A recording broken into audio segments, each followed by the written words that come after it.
Hey, it's Avery with Fit and Functional Over 50, the channel that helps men over 50 achieve real-world strength, mobility, and endurance.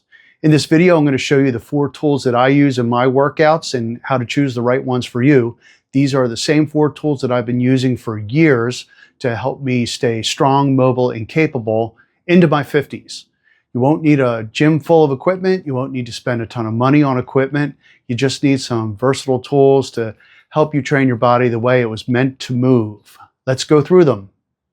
First up, the kettlebell. You can train your entire body with a kettlebell. You can do squats and rows and deadlifts, cleans, lunges, presses, rotational work. And when you go to buy your first kettlebell, you'll find that there are 2 styles. There's the hardstyle kettlebell and the competition style kettlebell. The hardstyle kettlebell is usually made out of cast iron. The size of the kettlebell increases as the weight increases. The weight of the kettlebell is expressed in pounds. Sometimes it's expressed in kilograms, which is 2.2 pounds per kilogram. The competition style kettlebell is the same size no matter how much it weighs. So when you train with it, it has a more uniform feel. The weight is expressed in kilograms. Both are just fine. And selecting a hard style or a competition style is just personal preference.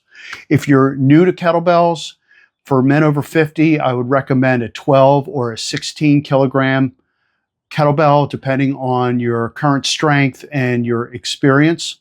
If you're buying one kettlebell, select a kettlebell that you could press overhead safely for 8 to 10 quality reps. If you're buying 2 kettlebells, buy a kettlebell that's just a little bit heavier. And if you're buying a 3rd kettlebell, buy a kettlebell that's a little bit lighter so that you have a light, medium, and a heavy kettlebell. Next up, the Macebell. This one really surprises people. It's incredible for shoulder strength, grip strength, rotational control. This tool works your entire body at once. The offset load forces core engagement, shoulder stability, and improves coordination. If you're buying your first Macebell, purchase the 10-pound Macebell. It'll feel heavier than you expect. Anything heavier could get unwieldy and really take you for a ride. Third, the slam ball. This tool will build power and conditioning. You can use it for slams and rotational work. Choose a slam ball that is heavy enough that it challenges you and light enough that you can move it explosively. For most men over 50, 10 to 20 pounds is a good starting range. Some of them have a texture to them. Some of them are smooth. Both are just fine and they'll work great for you.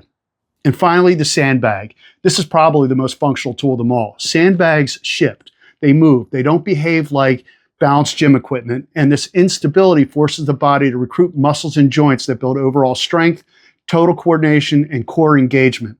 When you go to buy a sandbag, you're going to find that there are 2 styles, the Strongman style and the training style. The Strongman style typically doesn't have handles. They are typically heavier. They're designed to be lifted, shouldered, and carried as an awkward object. The training style typically has lots of handles. The weight is usually adjustable, and they're designed for a wide variety of multiplanar movements.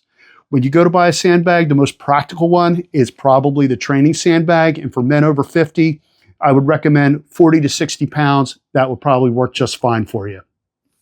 Now, here's the important part. You don't need to go out and get all these tools all at once. You could start with just a kettlebell, or a kettlebell and a sandbag, or a kettlebell and a slam ball, or a kettlebell and a Macebell.